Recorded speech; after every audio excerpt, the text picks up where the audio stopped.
sa bag na yan, bigyan natin ng suitcase. Sabihin nyo kay Miss, sabihin natin kay Miss Ruby, iuwi natin yung suitcase. So, the most expensive countries that I visited, given na kasi the first world countries like Europe, Australia are expensive, but for me, the most expensive places are the war-torn countries because as Filipinos, we cannot get a visa on arrival or visa at the embassy. We need a guarantee letter from the agency, and aside from that, we need to book security. So I'll give you 5 countries: Congo, Sudan, Syria, North Korea, and then one country that I didn't need security but it's so expensive for the flight tickets at saka hotel is Tuvalu. Oh, yeah. But of course, traveling to Europe, mga 65 euro and stuff, there are ways for me to save money on those expensive places. But in Africa, I cannot hitchhike, I cannot couch surf or ask someone to sponsor me, you know. So yeah, ayun po, yung mga dangers na kailangan ng security. Grabe. Sudan was the last country also on your list. Yes. Right? And she had to wait for it. I had to wait 2 years to enter Sudan. Yeah. Grabe. Like, are they only traveling short term or they want to go backpacking, nomadic life? Actually, pangalawang beses ko pa lang after 3 years. Really? Tara, let's go. Next week. Sama ka sa atin. Punta tayo sa Balkan. First, it depends. Like, if you're young, I really recommend that you start traveling domestically. Like, travel muna within the Philippines and like get used to this vibe or anything. But like, aside from the difficulty with the visa, immigration, and everything, I believe that your network is your net worth. So what you can do before you even go abroad, like check who are your friends who are in those countries, so you'll not feel intimidated to know saan pupunta, baka pwedeng may mag-host sa'yo, and baka pwedeng may makatulong sa'yo on these places. But for people na gusto na talagang gawing lifestyle as like digital nomad, then I suggest you learning to more to like learning more digital skills and getting, you know, remote work. So, mas prepared mo yung yung DIY travel? Yes. Kaysa mag-book ka on travel agency? 2 ways. Kapag talagang yung lugar na gusto mong puntahan, malayo, na mahirap or what, I recommend group trip muna. Group trip, especially if you need visa. Group trip para automatic hindi ka na madenay or may supporting documents ka at saka hindi ka mahirapan sa immigration. And then when you don't, what you call it, then kapag ka madadali, bawa Japan, Southeast Asia, DIY na lang, mas mura. Like, kaya sama ka sa akin, may trip din ako.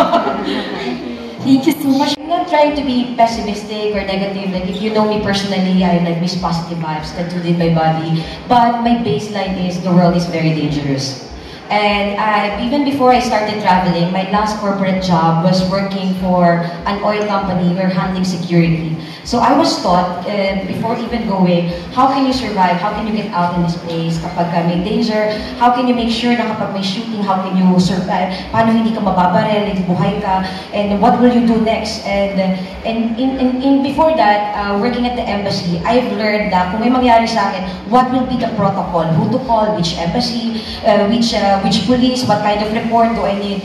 So it was because I had a background. But if you don't have a background, sa totoo lang, ngayon lang ako nag-ayos kasi usually kapag nag-travel ako, mukha akong gusgusin. There are 2 ways why, like, so hindi ako yung target ng mga tao na bakit natin siya kukuhanan? Mukhang ako, parang sila pa yung magpapakain sa akin.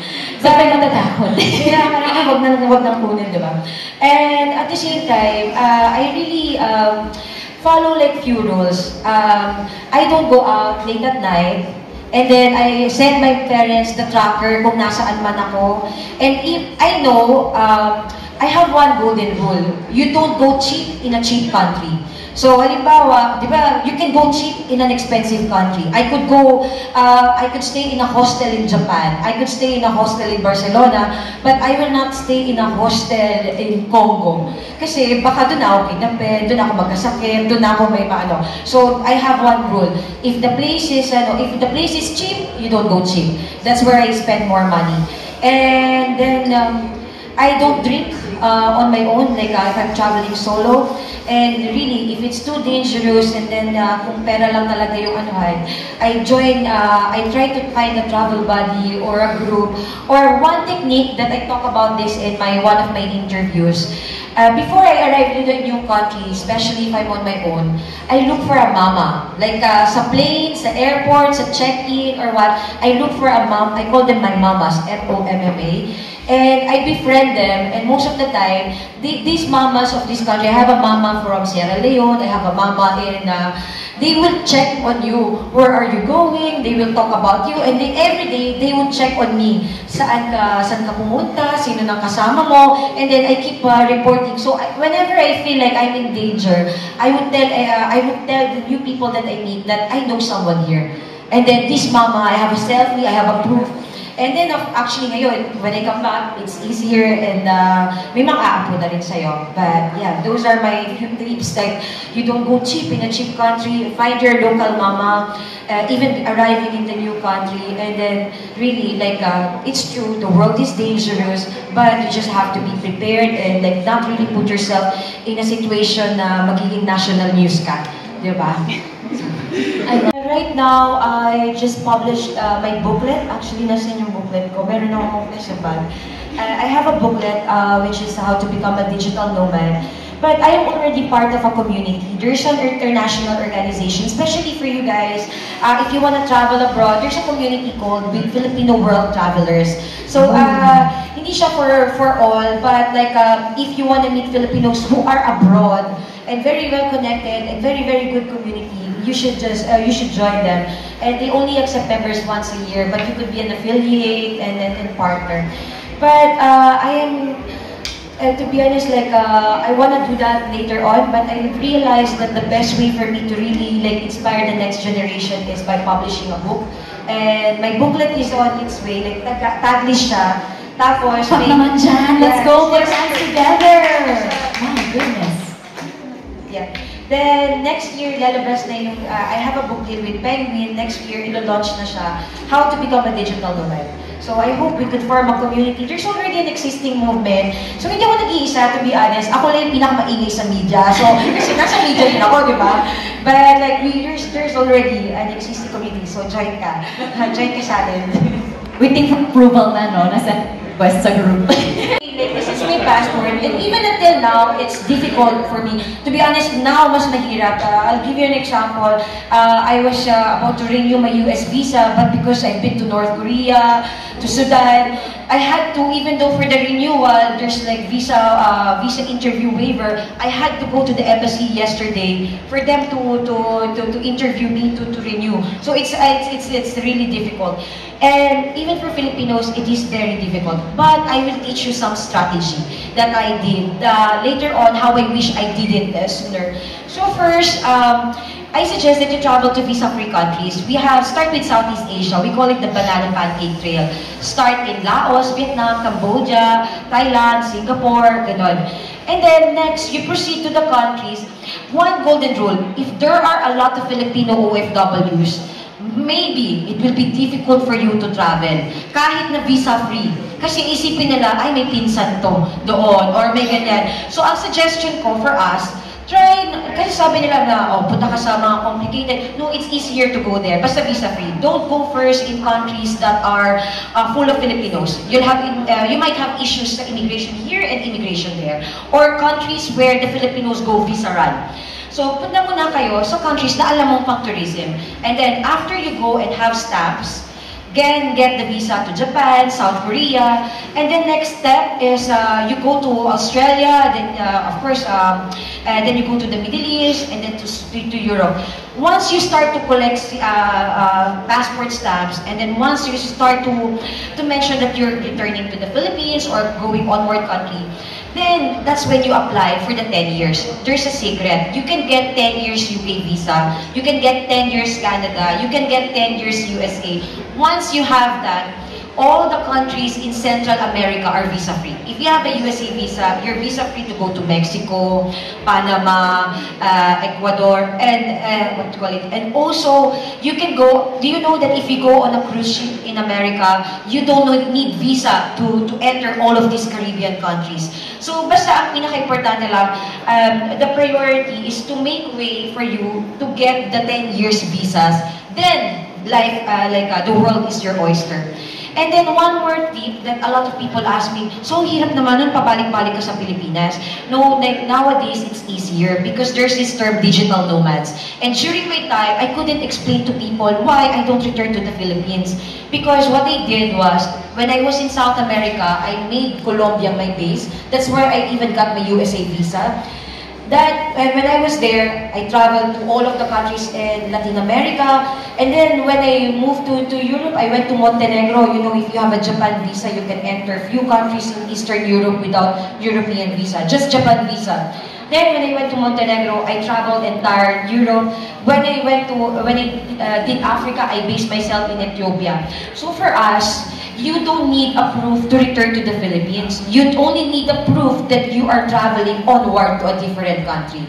And also, since you're gonna be a nomad, the embassies there would allow you to apply for visa. You don't need to go back to the Philippines. You just need to show proof that you are onwarding to the next destination. So, kung dito, ang tagal, di ba? Parang, halimbawa, for me to go to get Netherlands visa, it would take me like 2 weeks, 3 weeks for the application. But what I did, I applied in a third country and I had to show proof that I cannot go back to the Philippines, it's too far. The flight from here is here.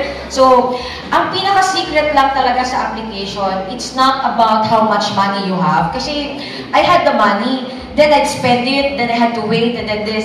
The most secret in all visa application is writing a very good cover letter explaining why you have to go to that country and why you are going to the next country. You always talk about you're going there and what's next, not about going home. So, yeah. And since you're all in media, writing is gonna be your technique. And then the visa is the hard part. And then the next is make sure you meet the Filipino community or you know someone who knows someone. Then you get a free stay. Free stay, or you contact, since you're in the media, you contact the mayor or the municipality. And believe it or not, half of my trips are comp and exchange deal sa mga tourism boards because Filipinos is we are the new market for promotion. And they were able to sponsor most of my trips. Yeah, alta-alta ako. But, my first destination was Kuwait. Like, my dream talaga is, I have a degree in economics. My dream is to become a diplomat. Kasi, I don't know if you know the generation of Susan Calo Medina. Growing up, pangarap mo na. Like, I wanted to travel, but I don't know how and how would I do it. And my first job was working as an intern at the Philippine Embassy in Kuwait. So, ayun po yung first ko, as an OFW. Then I worked as an OFW for 4 years in Kuwait and then Erbil Kurdistan in Iraq. And then while I was there, since there's a lot of holidays in the Middle East, I went to Armenia, Georgia, Sri Lanka. May mga deals during those times. But the first trip that I did for my backpacking journey was in Thailand. Kasi coming from the Philippines, that was the easiest route. And to be honest po, I didn't expect that I would visit all countries. Ang gusto ko lang talaga, makaikot talaga ako sa buong mundo. Like literally, ikutin, like circumnavigate the globe. So I go, paano kaya? But in 2017, I was like 28 years old.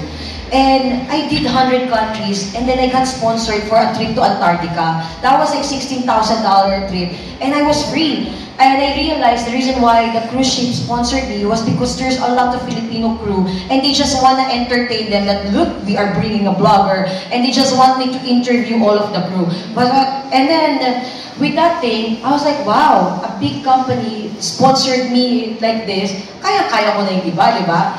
But then, it was harder because the latter 95 countries, I needed the visa, I needed the show money, I needed more. So, from 2017, I only accomplished it like this year, 2025, 8 years for the other half. So it became like a ever-progressing and ever-evolving dream, like na naging goal. So what I did was like I started with a dream, and then it became an ambition, and then it became a concrete goal that like, the reason why I enjoy the counting countries, kasi parang mathematical, like, every year, I just have to tick off, you know, like, Sobrang economics din. yeah, Showing. yeah.